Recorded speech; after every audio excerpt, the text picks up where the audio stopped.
नारद जी हमें कल अक्षय नवमी के तिथि में नारद जी कहते कि एक समय मैंने सौनक के प्रसंग बस में कहा कि हे ब्राह्मण, अब मैं पापों को नष्ट करने वाला अक्षय नवमी नामक व्रत बताता हूँ। ध्यान लेके सुन लेने के बाद, यह व्रत अब तक तीनों लोक में गुप्त रखा गया है। हे तपोधन, उस व्रत का सारा विधान आज मैं तुमसे कहता हूँ।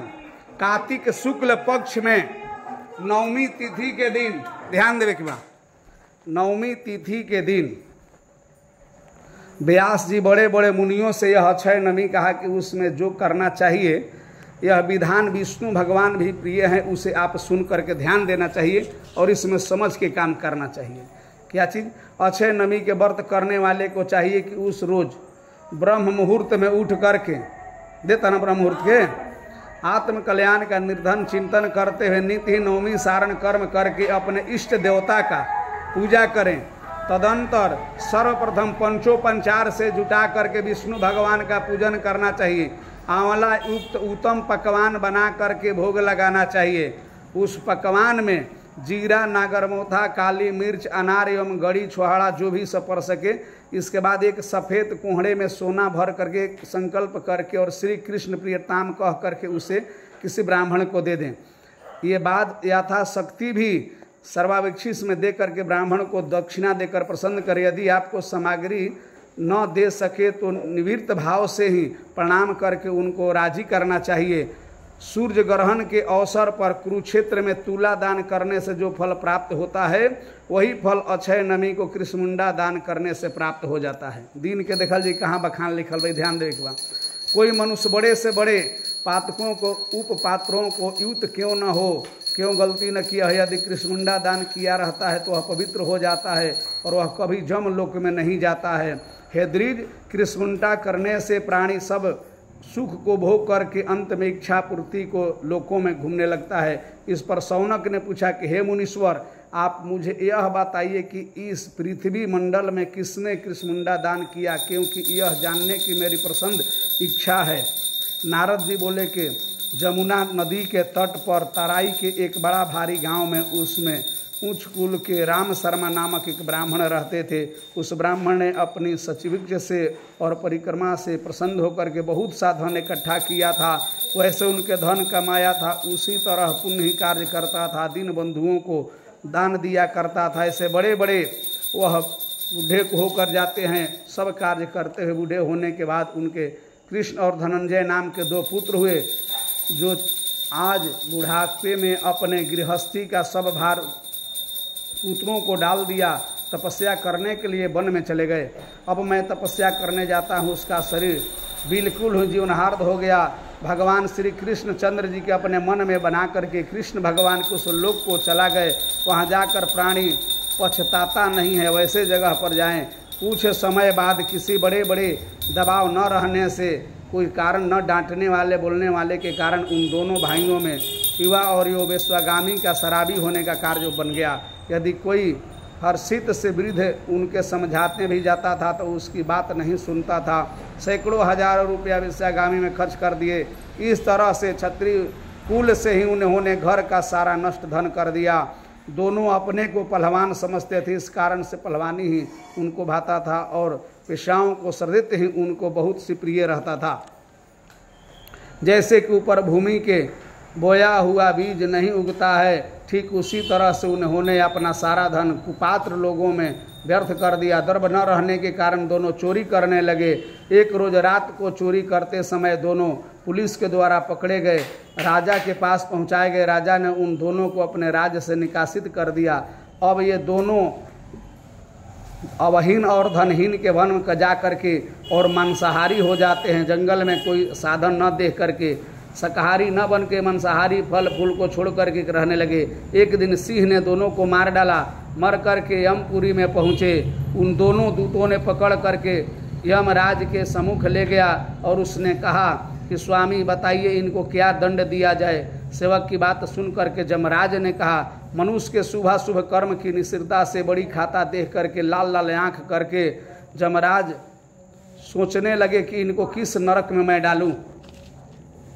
उस त्रिशूलधारी दूतों को चित्रगुप्त आज्ञा दे करके इनसे एक को स्वर्ग में डाल दो और एक को संस्कारयुक्त से नरक में डाल दो, दूसरे के लेकर के इस भयानक नरक में डाल दो। यहाँ विधिवत प्रकार से देख करके यात्राएं भी दी जाती है। चित्रगुप्त ने बात सुन करके प्रियवंत नामक दूत ने कहा, धनंजय को ऐसा स्वर्ग में ले जाने का कौन सा काम किया और दूसरा नरक में ले जाने के लिए कौन सा ऐसा उपाय किया है। उसे क्रोध में साथ ढकेल करके कहने लगा, अभागे ब्राह्मण जा, अपने कर्मों का फल भोग। उसका भाई धनंजय स्वर्ग की ओर जाते हुए रास्ते में विधिवत प्रकार से विचित्र से देख करके और चित्रगुप्त से कहा, जिसके उसने बहुत विस्तार से पूछा कि हे महामुनिये, उर्वशी और अप्सरा से बताएं कि यह परिजात पुष्प की भली भांति के माला से इसको फेंक फेंक करके स्वर्ग की इच्छा किया जाता है, ये कौन सा काम किया है। धनंजय ने स्वर्गगार्म से यह कहा कि समारोह देख करके बड़े आश्चर्य मत हो। करुण के साथ यमदूत ने पूछा कि धनंजय ने कहा, हम दोनों एक ही माता के गर्भ से उत्पन्न हुए सहोदर भाई हैं। हमने जन्म भर पाप ही किया, पुण्य कभी नहीं किया, कभी बात भी नहीं किया है। अंत में एक ही दिन हम एक ही स्वर्ग से एक ही मर करके जमपुरी में आए। फिर भी क्यों हुआ ऐसा कि दोनों भाई में से एक को स्वर्ग में और दूसरा को नरक में बताएं। स्वर्ग नरक भोगने के लिए भेजा जा रहा है, मुझे बड़ा भारी संशय हो रहा है। इस पर जमदूत ने कहा कि हे धनंजय, बहिन, माता, भाई, चाचा, चाची केवल जन्म के भाई होते हैं, कर्म के नहीं, क्योंकि कर्मों का फल अपने अपने ही अलग अलग भोगना पड़ता है। इसलिए जो जैसा कर्म करेगा अपना ही भोगना पड़ेगा। जिस तरह के सूर्य के कन्या राशि पर आने पर अपने अपने कुत्ता कुतियों का समागम हो जाता है, उसी प्रकार से पुत्र और माता पिता का भी समागम हो जाता है। इसलिए तुम किसी बात की चिंता न करो और स्वर्ग की ओर बढ़ो। तब बड़े ही उस पुण्यात्मा हो। तब पुण्यात्माओं के बात सुन करके लोग को जा रहे थे, तुम्हें नमस्कार किया। धनंजय ने पूछा कि हे दूत, आखिर तुम मुझे किस पवित्र कार्य करने के फल स्वरूप स्वर्ग धाम से ले जाते हो और पुण्यात्मा कहते हो। पापों तो पृथ्वी पर और कोई हम जैसा है नहीं, हम तो सबसे पापी हैं। धनंजय की बात सुन करके यमदूत कहने लगा, अपने अध्यात्म से साथ यह दिन दुखियों से कपड़े कुसा में भर करके समिधाओं से लेकर के जमुना के तट पर गए थे। अपने आचार्य को आज्ञा से तुमने कार्तिक मास में 3 बार स्नान किया, आवश्यकता ही नियमों का पालन किया था, उसी से यह महाफल प्राप्त हुआ है। ध्यान देवे के बाकी हमें दिन के कहाँ बखान, बाकी कौन दिन के हुई कौन दिन के ना हुई। एक बार स्नान करने से जन्म मरण की छुटकारा से झंझट छूट जाता है, दूसरी बार स्नान करने से अक्षय स्वर्गति को प्राप्ति हो जाता है। उधर तुम्हारा भाई यम यातनाओं को सहता है। इस जमदूत की बात सुन करके एक एक ही उसके भाई के गौरव का स्मरण किया। वह बड़े विधित भाव से कहने लगा कि हे देवदूत, केवल 7 जन्मों के बातचीत कर लेने पर मित्रता हो जाती है। इन बातें को तुमने अपना मित्र समझ करके मुझको तुम ही यह भयानक नरक से हमारा भाई को किस तरह से छुटकारा मिले बताओ। मैं तुमसे यह उपाय जानना चाहता हूँ। उन्होंने कहा कि अपने भाई को साथ साथ स्वर्ग को ले जाऊं, क्योंकि भ्राता के समय बंधन और भाई के समान मित्र कोई नहीं होता है। भ्राता के समान रक्षक भी और कोई नहीं है, यह साधारण भ्राता की बात है। फिर जो एक माता की गोंग से उत्पन्न हुआ है, उनमें विषय और क्या कहना है। उन्होंने बिना स्वर्ग की नहीं भाता है, ना तो हमें भी नरक में ले जाकर के आनंद में डाल दो। जिस तरह मेरा भाई मिल सके वह उपाय बताओ। इस तरह की उनकी बातें सुन करके देवदूत ने कहने लगा, हे धनंजय, तुम कार्तिक शुक्ल पक्ष नमी के वस्त्र रत्न युक्त कृष्णमुंडा दान किया, वह पुण्य स्वर्ग को हो गया है। दुर्लभ है जो वह अलप्य ही पुष्प दिनों से अपने भाई को दे दो संकल्प करके, तो वे नरक से निकल करके तुम्हारे पास आ जाएगा। देवदूत की बात सुन करके धनंजय ने बड़े आदर से साथ अपने पूर्व जन्म का स्मरण किया। महापुण्य अपने भ्राता कृष्ण शर्मा को दे दिया। उस पुण्य के प्रभाव से कृष्ण शर्मा भी तुरंत नरक से निकल करके अपने भाई के साथ विष्णु लोक को चले जाते हैं। अनेक प्रकार के सुख को भोग कर युक्त होकर के यमदूत से छुटकारा पा करके आज भी ब्राह्मण में श्रेष्ठ दोनों भाई पुण्यशील और सुशील नाम से स्वर्ग लोक में विराजमान हैं। ऐसे जो भी पंडित के साथ कार्तिक शुक्ल पक्ष नमी के कृष्ण प्रियंताम कह करके भगवान श्री आराधना करके तत्पर होकर के दोनों भाई कृष्ण के भक्त हो जाते हैं। कार्तिक शुक्ल पक्ष की नमी के दिन जो भी हिरण्य वर्ण करके वस्त्र के सहित कृष्णमुंडा दान देता है वह अपने कुल करोड़ों पुरुषों को तार देता है। हे ब्राह्मण श्रेष्ठ, शौनक आदि कार्तिक अक्षय नमी व्रत को कृष्णमुंडा दान महात्म जो तुमने मैंने ब्राह्मण से कहा वही मैंने भी सुनाया।